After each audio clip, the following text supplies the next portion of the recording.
पूरा inverted comma में दिखा दिए थे नहीं हम ना। कोलराउस का नियम इंपॉर्टेंट हेडिंग है, याद रखे रहना, फिक्स है, पूछा जाएगा। है? नहीं, इसको नहीं हटाए।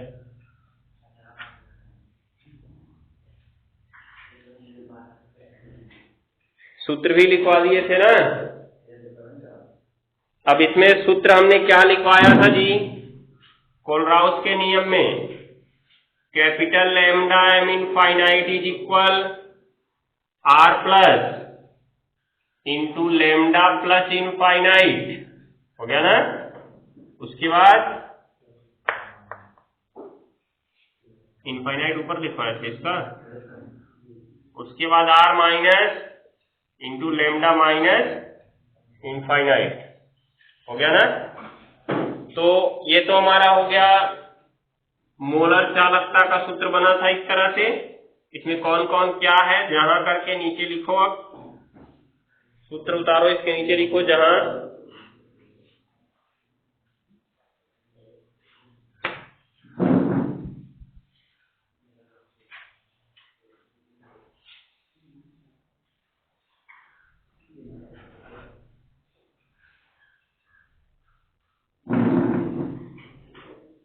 जहां लैम्डा एम इनफाइनाइट बराबर, पहला वाला लैम्डा एम इनफाइनाइट बराबर, लैम्डा एम इनफाइनाइट बराबर अनंत तनुता पर विलयन की मोलर चालकता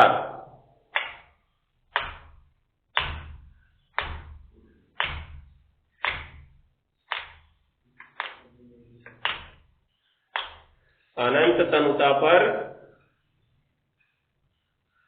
हो गया, विलयन की मोलर चालकता या विद्युत अपघट्य के विलयन की मोलर चालकता, दोनों में से कोई भी लिख सकते हो गया। फिर ये लिखना lambda plus infinite, lambda plus infinite बराबर लैम्डा प्लस इनफाइनाइट, वो कैपिटल लैम्डा था, उसकी पूंछ छोटी सी पूंछ कट गई थी उसकी, इसकी पूंछ बड़ी है। ये गांव वाला कुत्ता है और ये विलायती कुत्ता है, समझ गए। देखो लैम्डा प्लस इनफाइनाइट बराबर अनंत तनुता पर धनायन की चालकता, अनंत तनुता पर धनायन की चालकता,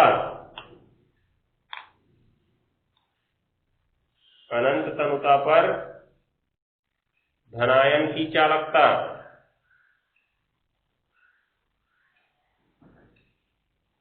हो गया। फिर लिखना lambda minus infinite, lambda minus infinite बराबर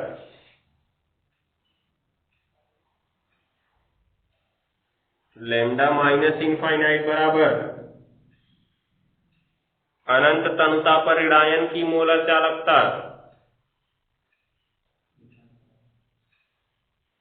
अनंत तनुता पर ऋणायन की मोलर चालकता,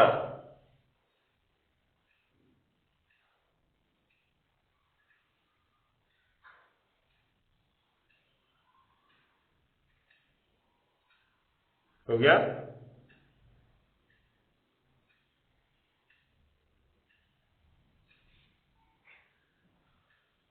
हो गया ना। आर प्लस बच रहा है, आर प्लस बराबर लिखो, आर प्लस बराबर विद्युत अपघट्य के सूत्र में धनायनों की संख्या,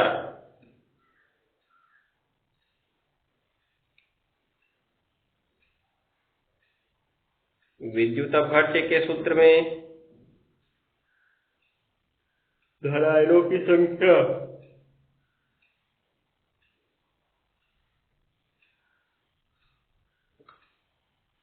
हो गया। फिर आर माइनस बराबर विद्युत अपघट्य के सूत्र में विद्युत अपघट्य के सूत्र में ऋणायनों की संख्या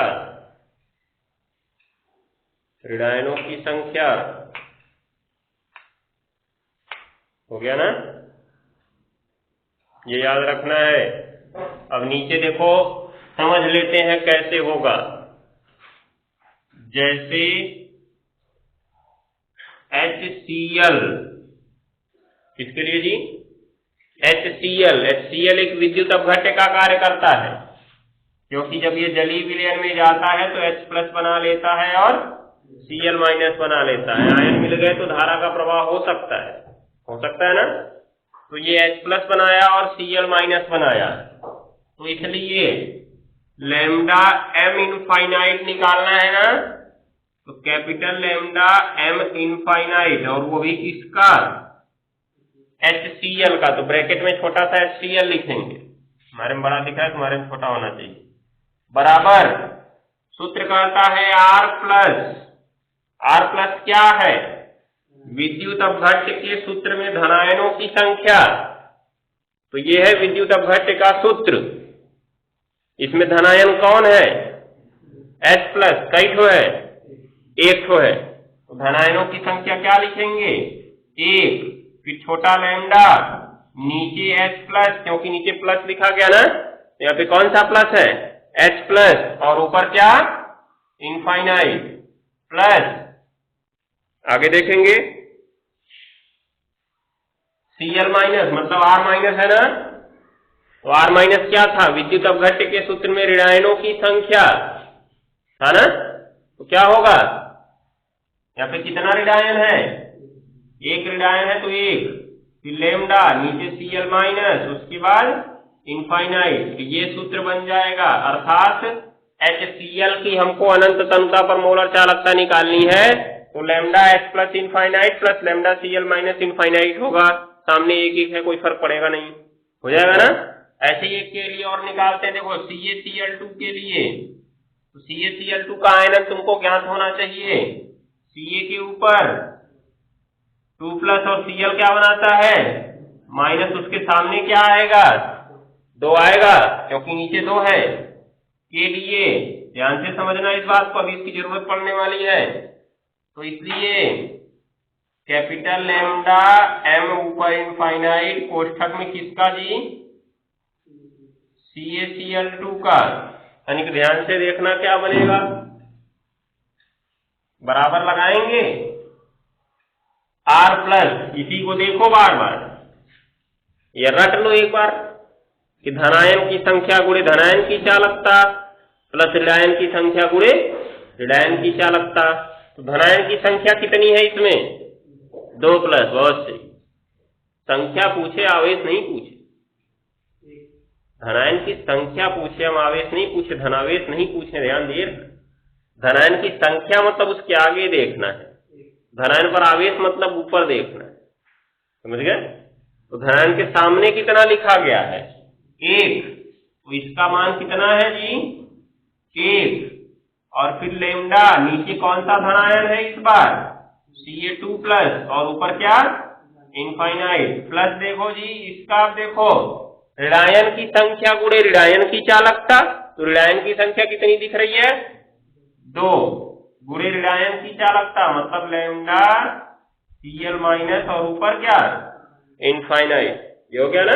ये प्रकार से इसका सूत्र बन गया। मान लो एक चीज के लिए और दिखा देते हैं,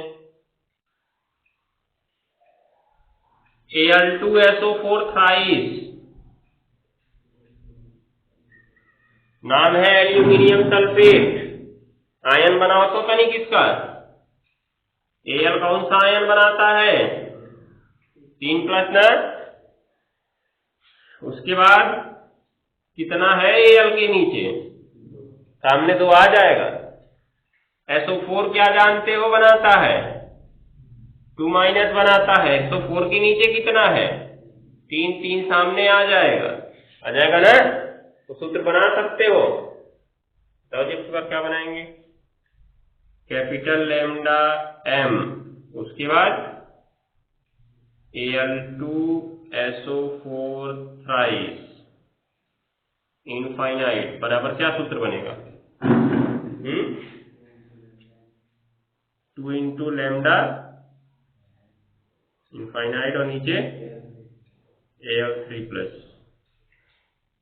तुम बताओ जी क्या करेंगे आगे? सी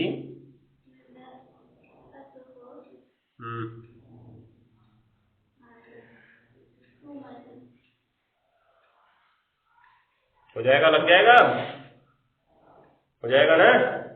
मतलब जिसका बनाना है उसका आयन पहले लिख लो, लिख लोगे, और जो सामने संख्या है उसका उसकी चालकता में गुणा करना है। 2 था 2 सामने लिखे, नीचे AL3 प्लस लिखे, ऊपर तो इनफाइनाइट रहेगा ही।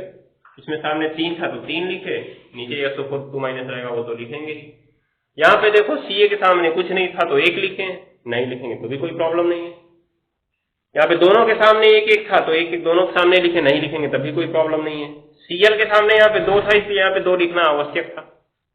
ठीक है, जैसा बने तुम बना सकते हो जाएगा। नोट कर लो तीनों को फटाफट। नंबर 1, नंबर 2 और नंबर 3। ऐसे ही अगर देखो नंबर 4 CH3COOH के लिए क्या होगा, समझाओ तो तनिक हमको, ये हमको नहीं आ रहा, बताओ जल्दी। क्या करेंगे पहले इसको? सबसे पहला काम इसको क्या करना है? अरे कद है आयनों के रूप में तोड़ना है, ये नहीं पता है तो कौन सा आयन टूटेगा? CH3 पे प्लस कर दें, CO पे माइनस कर दें, OH पे प्लस कर दें, हैं? क्या करेंगे? खोपड़ी भी नहीं काम करती क्या तुम लोग की? नाम क्या है इसका? बस एसिडी का अम्ल है। अगर अम्ल है तो कौन सा आयन देगा? OH माइनस आयन देगा, H प्लस देगा कि क्षार देता है? H प्लस क्षार OH माइनस देता है, अम्ल H प्लस देता है। तो बताओ जब तुमको पता है कि अम्ल है तो H प्लस देगा तो इसका H प्लस अलग कर दो, बाकी को एक साथ रखो। कई पीएच है इसमें, चारों बाहर निकलेंगे। चारों बाहर निकलेंगे इसमें। अम्ल का कौन सा H बाहर निकल सकता है? जो ऑक्सीजन से जुड़ा हो। कौन जुड़ा है? लास्ट वाला दिखाई दे रहा है, बाकी के 3 तो कार्बन से जुड़े हुए। इसका मतलब ये 3 बाहर नहीं निकल सकते। निकलेगा कौन केवल बाहर? ये, और निकलेगा H। तो क्या हो जाएगा? H अकेले तुम्हारा प्लस के रूप में निकल गया ना। उसके बाद से ये बचा CH3 COO पे माइनस, दोनों एक एक ही मिला हुआ है।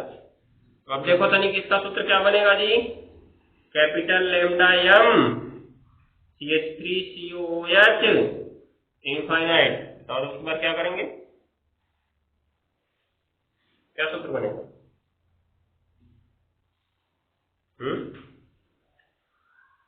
कितना कितना लिखेंगे?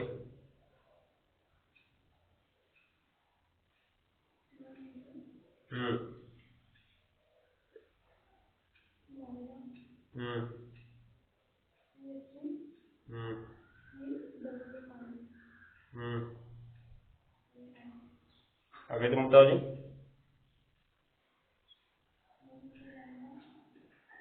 2 इंटू लैम्डा 1 तो आगे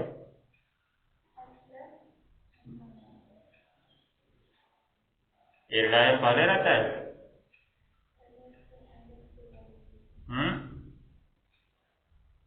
सही है, प्लस में आगे पीछे कहीं भी हो सकता है, हो सकता है। तो जरूरी नहीं कि तुम धनावेश से ही शुरुआत करो कि जैसा हमने यहाँ सूत्र में लिखवा दिया। वो तो हमारा एक कॉन्सेप्ट है कि जब हम कोई भी यौगिक लिखते हैं पहले धनायन लिखते हैं, बाद में क्या लिखते हैं? ऋणायन लिखते हैं। लेकिन हमारे पास कार्बनिक अम्ल इस प्रकार के होते हैं कि उनमें धनावेश बाद में होता है, ऋणावेश क्या होता है? पहले होता है। तो ये फर्क नहीं पड़ता है। क्यों? आगे पीछे कर दो, कोई फर्क पड़ेगा क्या? नहीं पड़ेगा, बात एक ही होगी। तो नोट कर लो इसका भी।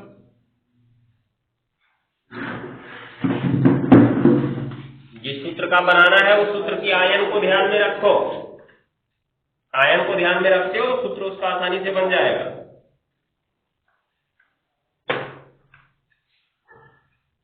ये सब अनंत तनुता की बात की गई है। जल्दी जल्दी लिखो, तब इसका उपयोग लिखवा दें, खत्म काम। फिर इधर ये सेलोल तो सब खत्म कर दिया है, सीधे सीधे विद्युत रासायनिक श्रेणी पढ़नी है।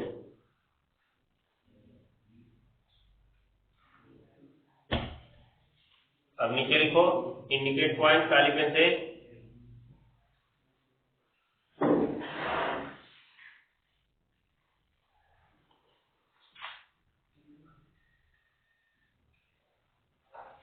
कोलराउस के नियम का अनुप्रयोग,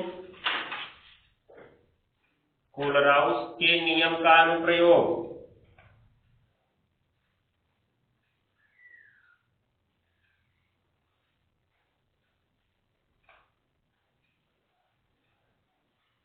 कोलराउस के नियम का अनुप्रयोग अनंत तनुता पर, अनंत तनुता पर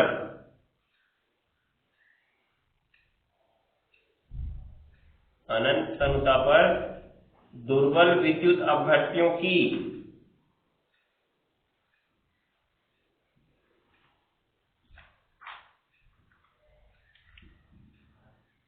अनंत तनुता पर दुर्बल विद्युत अपघट्यों की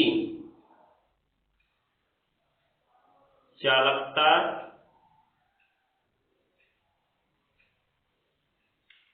ज्ञात करने में भी होता है, या ज्ञात करने में होता है।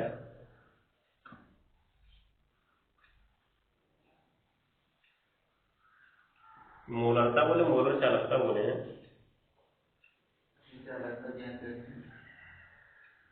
चालकता ज्ञात करने में होता है, क्या बोले? इंडिकेट पॉइंट पूरा शुरू से बोलो।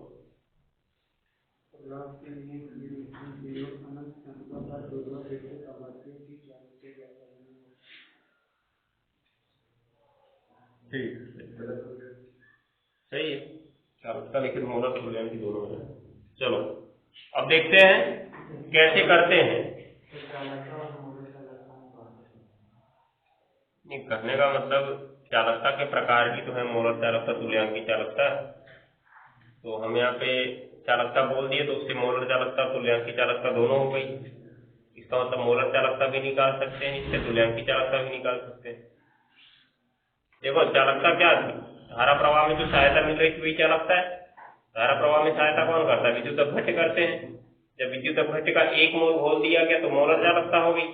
विद्युत अपघट्य का 1 ग्राम तुल्यांक घोल दिया गया तो कौन सी चालकता हो गई? तुल्यांकी चालकता हो गई। ठीक है, तो यही तो था अंतर।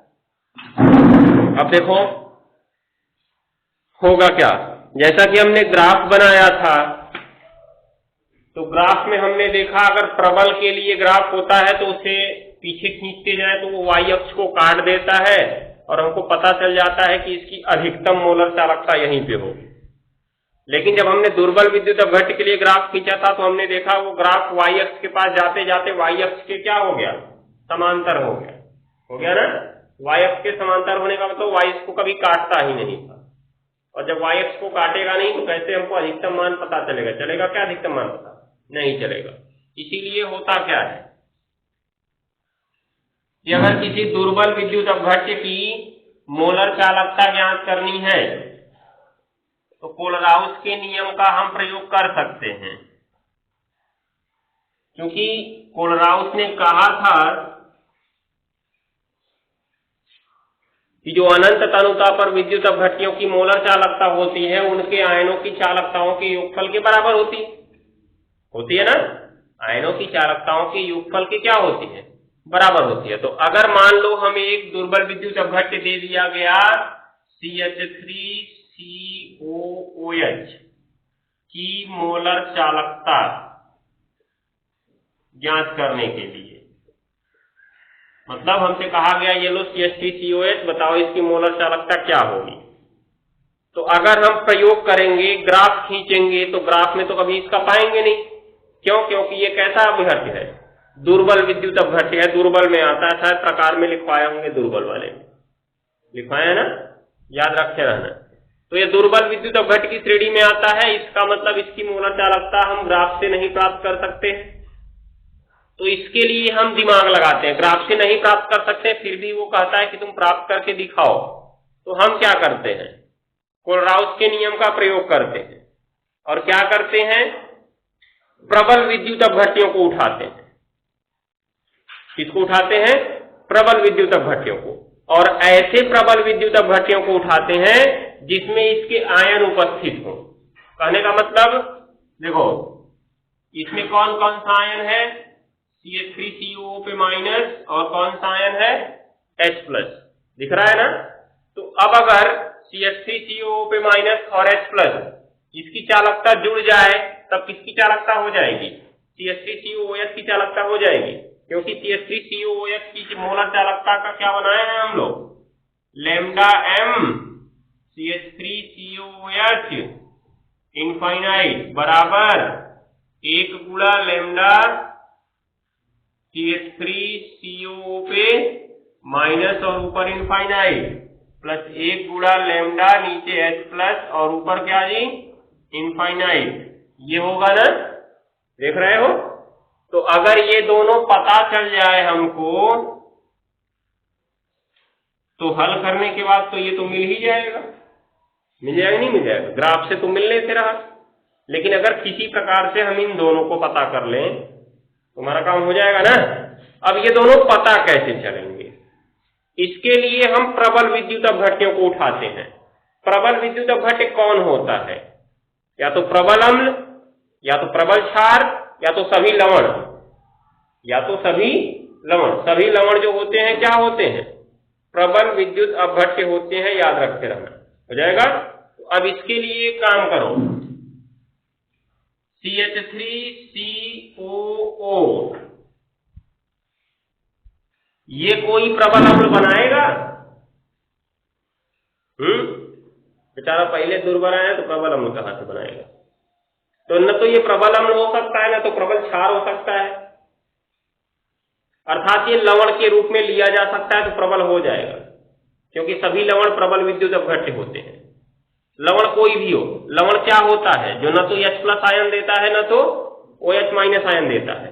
तो अगर इसको H के साथ जोड़ दें तो H प्लस आयन दे देगा ना।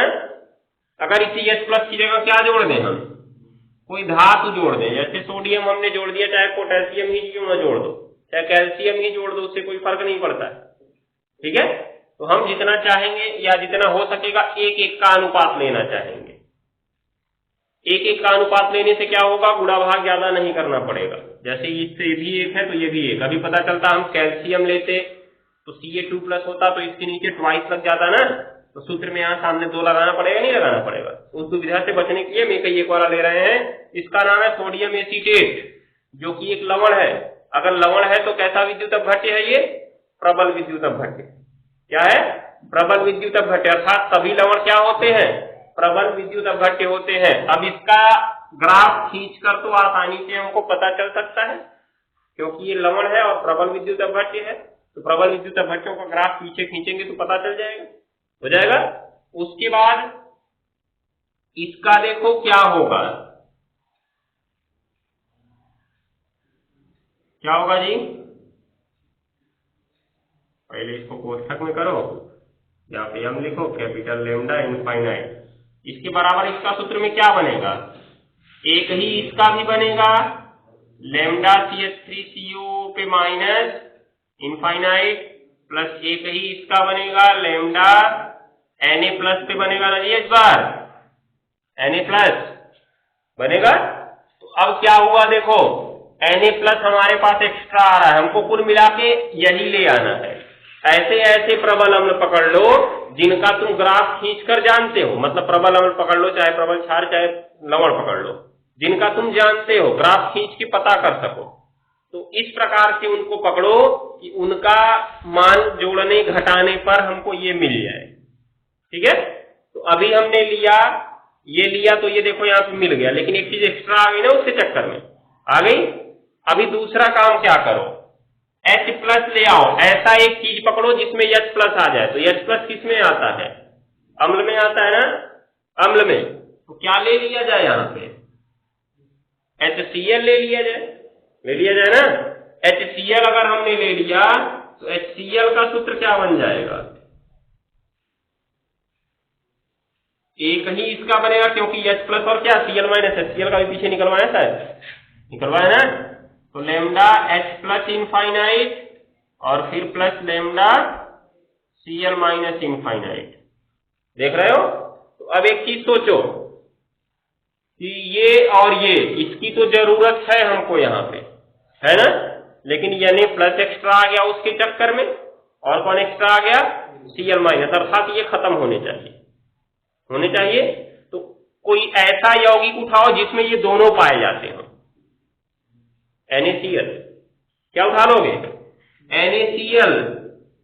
NaCl का अगर निकालोगे तो क्या बनेगा जी, एक लैम्डा Na प्लस इनफाइनाइट और उसके बाद प्लस लैम्डा Cl माइनस, उसके बाद क्या जी, इनफाइनाइट। अगर इसको जोड़ें और इसको क्या कर दें, घटा दें, मतलब ये पहला वाला है, इसमें दूसरे वाले को जोड़ें और तीसरे वाले को क्या कर दें जी, घटा दें। तो घटाते समय जिसको घटाएंगे उसका चिन्ह क्या हो जाता है, तो इसका तो माइनस हो गया, इसका भी माइनस हो जाएगा और इसका भी प्लस से क्या हो जाएगा, माइनस। अब सोचो ये तीनों तो ऐसे जुड़े, lambda m CH3COOH plus lambda m इसका Na है ना, Na हो गया ना, और ये HCl ऊपर इनफाइनाइट लगा रहेगा, फिर माइनस कर रहे हो तीसरे वाले को, लैम्डा m NaCl इनफाइनाइट बराबर क्या होगा, ये दोनों तो माइनस हो चुके हैं ना, तो यहां पे क्या है, ये प्लस में है, वही यहां पे किस चिन्ह पे है, माइनस चिन्ह पे, चिन्ह बदले हैं उसका, इसके सामने भी कुछ नहीं तो क्या रहा होगा, प्लस बदल के क्या हुआ है, कट गया ना। सोडियम वाले से सोडियम वाला क्या हो जाएगा, कट जाएगा, और Cl वाले से Cl वाला कट जाएगा, कटेगा ना। केवल क्या बचा, एक गुणा लैम्डा CH3CO पे माइनस ऊपर इनफाइनाइट हो गया, और प्लस एक लैम्डा इनफाइनाइट और नीचे क्या बचा है, H प्लस। ये किसके सूत्र में आया था, CH3COOH के सूत्र में आया था ना। तो लैम्डा m CH3COOH इनफाइनाइट, यही तो है एसीटिक अम्ल की अनंत तनुता पर मोलर चालकता। तो अगर हमको एसीटिक अम्ल की अनंत तनुता पर मोलर चालकता निकालनी है तो हम क्या कर सकते हैं, सोडियम एसीटेट ले लें, उसकी मोलर चालकता, उसमें HCl की मोलर चालकता को जोड़ दें और NaCl की मोलर चालकता को क्या कर दें, घटा दें, तो हमको किसकी मोलर चालकता मिल जाएगी, CH3COOH की मोलर चालकता मिल जाएगी। ये कोलराउस के नियम से हो सका है, क्योंकि अगर कोलराउस ने नहीं बताया होता तो क्या हम ये सब लिख सकते थे, नहीं लिख सकते थे। ये सारी चीजें हमने किस नियम से लिखा, कोलराउस के नियम से लिखा, इसीलिए हम इसको कर सकते हैं। तो अब यहां से निष्कर्ष क्या निकला कि अगर किसी भी दुर्बल विद्युत अपघट्य की मोलर चालकता ज्ञात करनी है, ठीक है, तो सर्वप्रथम दो से अधिक ऐसे विद्युत अपघट्य लेंगे जिनमें इस दुर्बल विद्युत अपघट्य के आयन उपस्थित हो जाएगा, और उनको जोड़ घटाने की प्रक्रिया के द्वारा किस रूप में बदल लेंगे, दुर्बल विद्युत अपघट्य के आयन के रूप में बदल लेंगे, जिससे हमको दुर्बल विद्युत अपघट्य के आयन की या दुर्बल विद्युत अपघट्य की अनंत तनुता पर मोलर चालकता ज्ञात हो जाएगी। तो इसमें लिखे, क्या लिखे भी,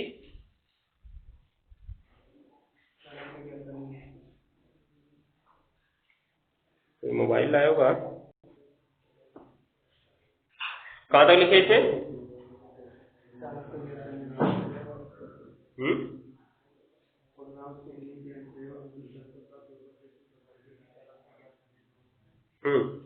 आगे लिखो,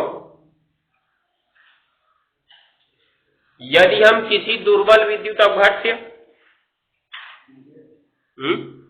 नहीं उसी में नीचे लाइन छोड़ के लिखो, मतलब कहने का क्या है, वो इंडिकेट पॉइंट क्या कह रहा है कि कोलराउस के नियम का अनुप्रयोग हम कहां कर सकते हैं, दुर्बल विद्युत अपघट्यों की अनंत तनुता पर चालकता ज्ञात करने में कर सकते हैं। कर सकते हैं। तो हम एक एग्जांपल लेके दिखाते हैं कि कैसे कोलराउस का नियम लग रहा है। एग्जांपल तो हम पूरा देख चुके हैं, बस इसको विधिवत लिख लेना। कैसे करना है ये लिखो। क्या लिखे? यदि हम किसी दुर्बल विद्युत अपघट्य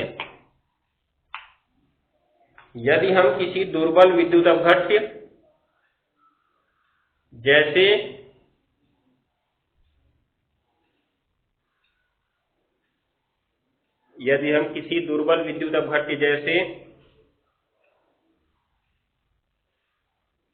हो गया, यदि हम किसी दुर्बल विद्युत अपघट्य जैसे CH3COOH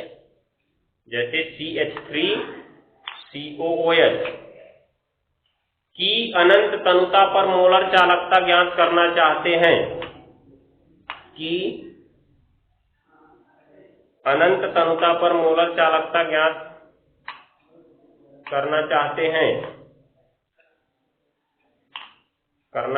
हैं,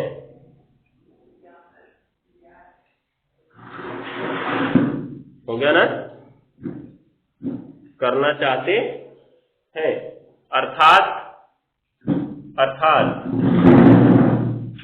हो गया। पहले इतना लिखो,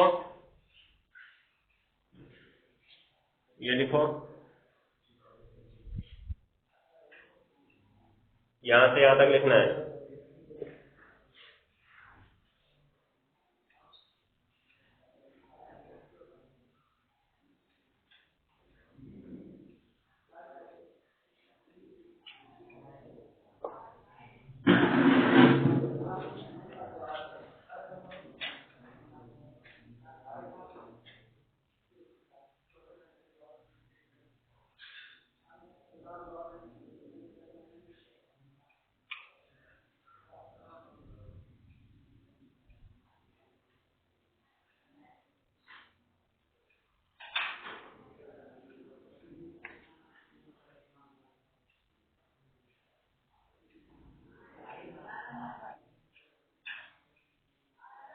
अब नीचे लिखेंगे चूंकि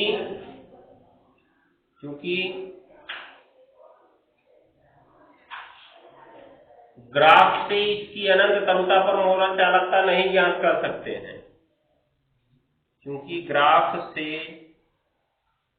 इसकी अनंत तनुता पर मोलर चालकता नहीं ज्ञात कर सकते हैं।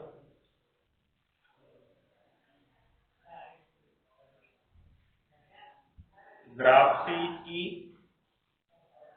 अनंत तनुता पर मोलर चालकता नहीं ज्ञात कर सकते हैं। हो गया? अतः इसकी चालकता हम कोलराउस के नियम से ज्ञात करते हैं। अतः इसकी चालकता हम कोलराउस के नियम से ज्ञात करते हैं।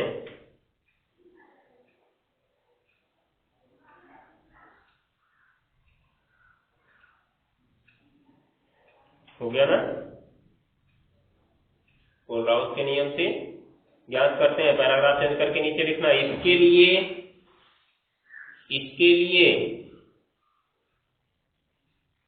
लिए हम ऐसे 3 प्रबल विद्युत अपघट्य लेते हैं। इसके लिए हम ऐसे 3 प्रबल विद्युत अपघट्य लेते हैं। 3 प्रबल विद्युत अपघट्य लेते हैं। 3 प्रबल विद्युत अपघट्य लेते हैं जिसमें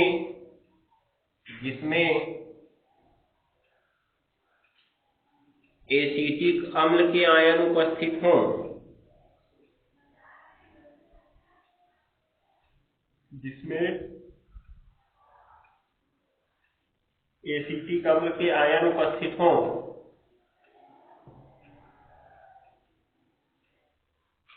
और उनकी अनंत तनुता पर मोलर चालकता भी ज्ञात हो। और उनकी अनंत तनुता पर मोलर चालकता भी ज्ञात हो।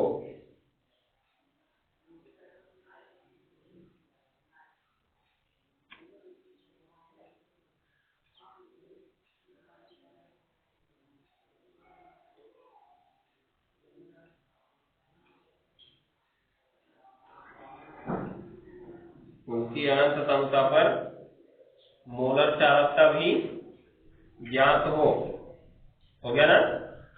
आगे लिखो, जैसे जैसे वे तीनों विद्युत अपघट निम्न प्रकार हैं, वे तीनों विद्युत अपघट निम्न प्रकार है।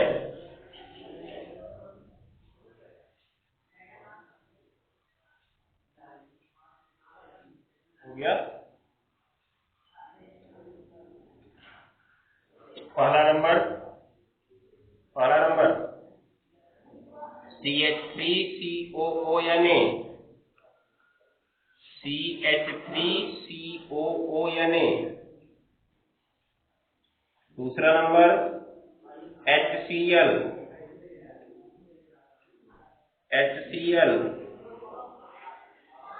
तीसरा नंबर NaCl।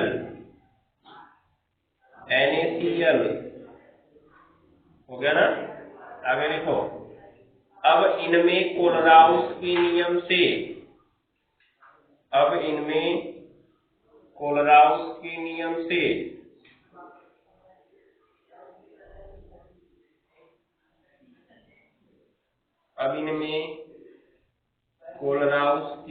से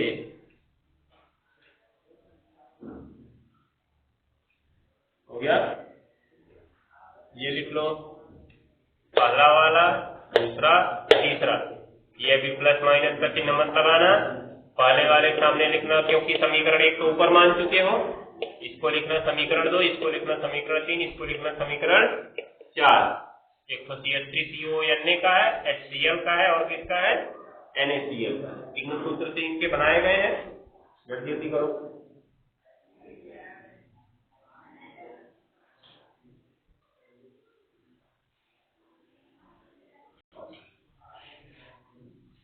अब देखो, ये बात ध्यान देना, अब इनको हमें इस प्रकार से हल करना है। 2, 3, 4 तो बन लिए, अब इनको इस प्रकार से हल करना है कि हमारे पास बचे केवल कौन, CH3COO पे माइनस और क्या, H प्लस, बाकी खत्म हो जाना चाहिए। अर्थात Na प्लस और क्या खत्म हो जाना चाहिए, Cl माइनस।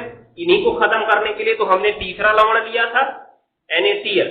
तो तीसरा वाला तुम ऐसा ही पकड़ना जिससे ये कट जाए, नहीं तो पता चला कि इसको MgCl2 उठा लो, फिर बैठ के घूमते रहो इधर उधर, न Na कटेगा न Mg कटेगा। दिखाई दे रहा है। तो ऐसा ही लेना है तीसरा लवण कि पहले दोनों के एक्स्ट्रा वाले के बराबर हो। जैसे अगर इसमें हम यहाँ पे पोटेशियम ले लेते, तब यहाँ पे NaCl लेने कोई मतलब नहीं निकलता, तब हम भी पोटेशियम क्लोराइड लेते, KCl लेते। हो जाएगा, याद रखते रहना है। तो अब क्या हुआ, इनको इस प्रकार से हल करना है कि जो एक्स्ट्रा वाला है खत्म हो जाए, अर्थात Na खत्म हो जाए, Cl खत्म हो जाए। तो इसके लिए हमको तीसरा वाला माइनस करना पड़ेगा। तो इस हिसाब से हम नीचे लिखेंगे, अब समीकरण 2 + 3 - 4, अब समीकरण 2 + 3 - 4 करने पर हो गया।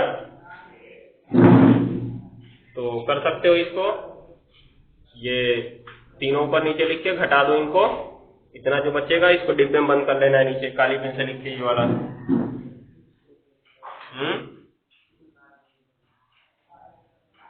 सिम कार्ड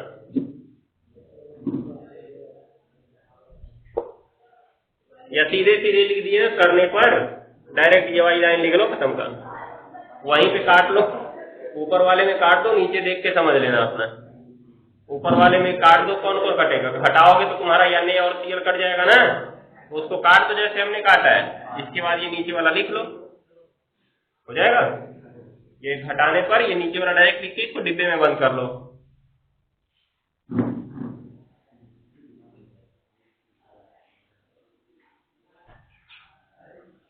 हो गया, छाप लिए।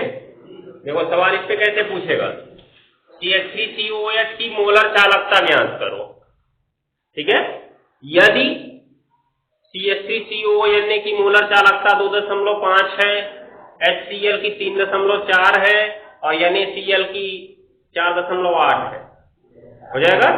तो इनकी मोलर चालकताएं दे दी गई हैं और इसकी जांच करनी है, तो ऐसे पहले इनका समीकरण बनाओगे और पता करोगे ना कि किसको जोड़ना है किसको घटाना है, नहीं तो अपने मन से तो हर जगह हो नहीं जाएगा। हो सकता हो कभी कभी गुणा भी करना पड़े, याद रखे रहना। मान लो यहाँ पे 2 अगर ये दोनों आ गए तो 2 ठो, तो इसमें 2 का गुणा करना पड़ता कि नहीं करना पड़ता? तब क्या होता, ये दोनों जुड़ते परंतु ये घटता तो 2 का गुणा करा के घटता ना। ये चीज को याद रखना है, जैसे समीकरण जोड़ते घटाते हो बीजगणित वाला, एकदम वैसे ही इसको जोड़ना घटाना है। तो क्या करते, पहले इसको हल करते, उसके बाद पता करते। तो हमने देखा कि इसको जोड़ के इसको घटाने पर ये मिल जा रहा है, मिल रहा है। तो हम क्या कहते हैं इसमें कि CH3CON की चालकता जितना दिया है उसको लिख लेते, प्लस HCl की जितना दिया उसको लिख लेते, फिर माइनस NaCl की जितना दिया उसको लिख देते। इन दोनों को जोड़ के इसको घटा देते तो हमको किसकी चालकता मिल जाती, CH3COS की चालकता मिल जाती है। इस पर एक सवाल पढ़ लेंगे हम लोग, ठीक है। तो इसमें और चीजें लिखेंगे कल, ले आओ।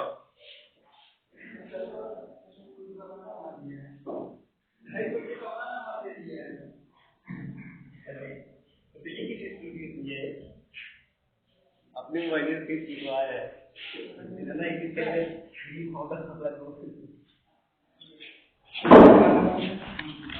मत